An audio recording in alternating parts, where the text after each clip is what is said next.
marching with, advising, strategizing in hotel rooms and motel rooms around the country with Dr. King.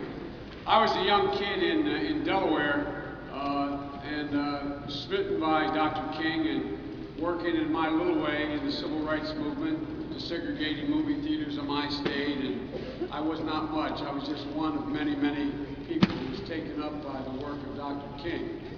And I work with a guy now who always quotes, uses Dr. King's quote that the arc of the moral universe is long, but it bends toward justice. I'm sure you've heard him say that. And one of the things I find on all the Martin Luther King days since it's become a holiday that I participated in my state of Delaware and around the country is sometimes because so many problems persist, sometimes we sort of lose focus. Sometimes we lose a little faith. Sometimes we wonder whether or not that moral arc of the universe really is bending toward justice.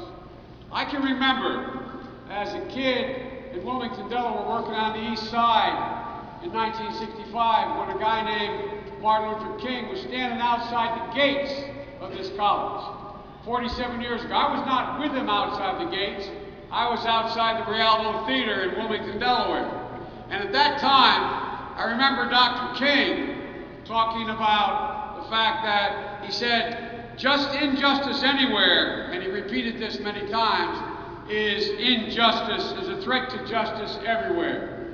And he saw a threat to justice when he called for a clause in the will of a guy who founded this college that said black folks can't attend this college, can't get on the other side of the gates.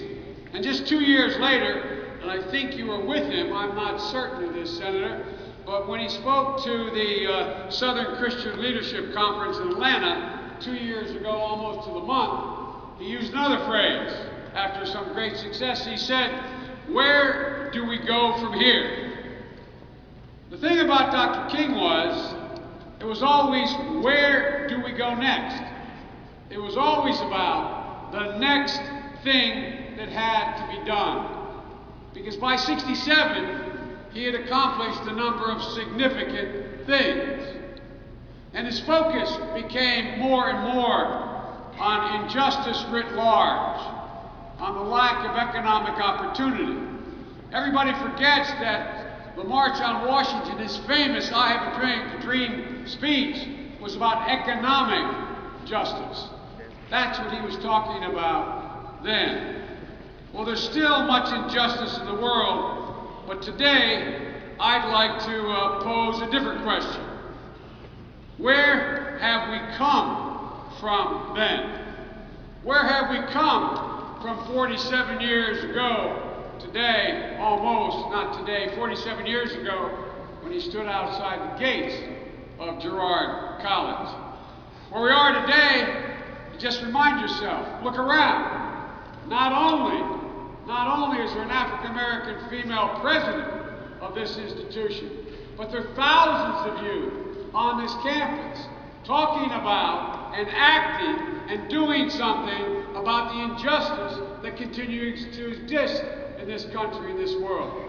Sometimes it's worth looking back and realizing how much progress we made to make sure you know how much more is within our power to make. Everyone can be great because everyone can serve.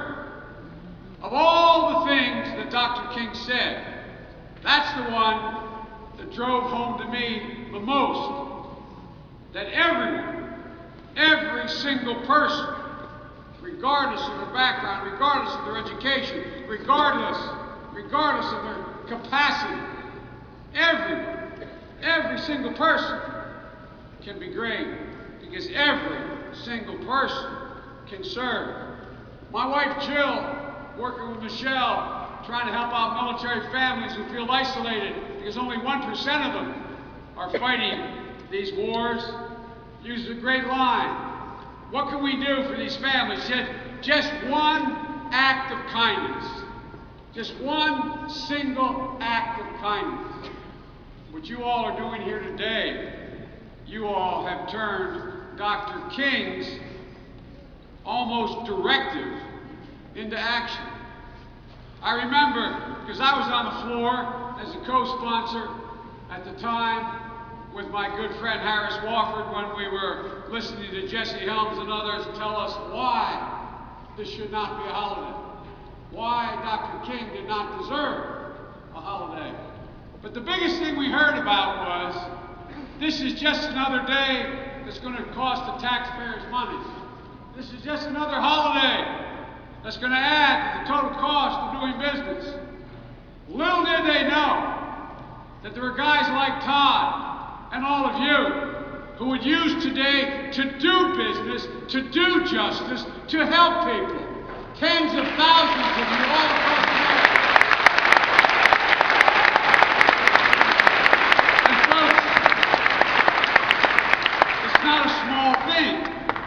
The packages that I'll be helping assemble shortly are not a small thing to the person who received that package.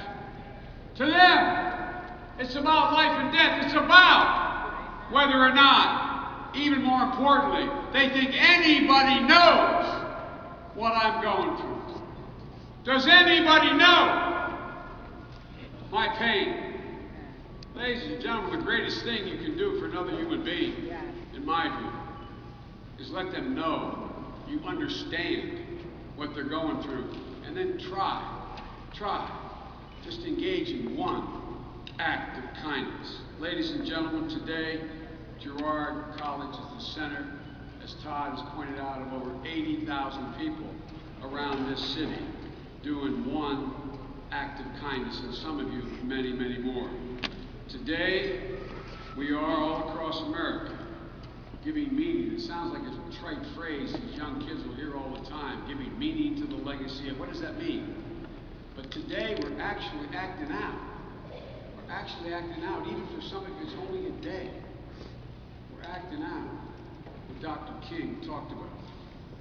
The thing I want to leave you with is, today, there's too much pessimism in this country.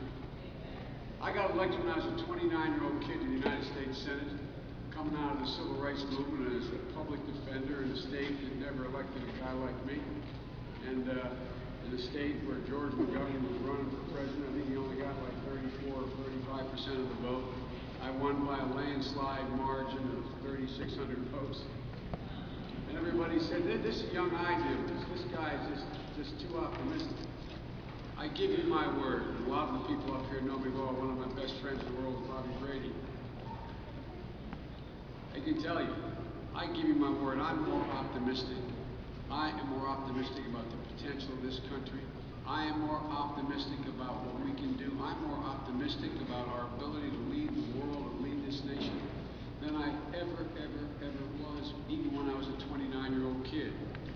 And you know, one of the reasons why optimism is, I guess I'm getting old enough to be able to look back as I go forward and remember what it used to be and take a look at what it is now. It's not just that you would not be allowed in here, Madam President, 47 years ago.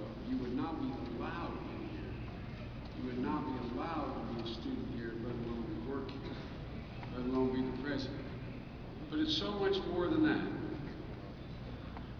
Dr. King, to me, was the epitome of optimism. You know, everybody takes different things from the famous men and women of our country. To me, literally, not a joke, as a kid, what he was all about was, my God, he really believes we can do these things. My God, he really believes it. It wasn't just he was doing something. He wasn't being a martyr. He really believed we could do something. Well, ladies and gentlemen, like I said, with all the problems of this today, you look around sometimes and say, man, what progress have you really made? Well, you know, it was 3 years ago, 2 days ago, on the 18th of January, 3 years ago, on the 18th of January, I was standing on a platform at the Wilmington train station. I came back to Delaware in 1968 as a young law graduate, working for a really wonderful firm, a very well-known firm.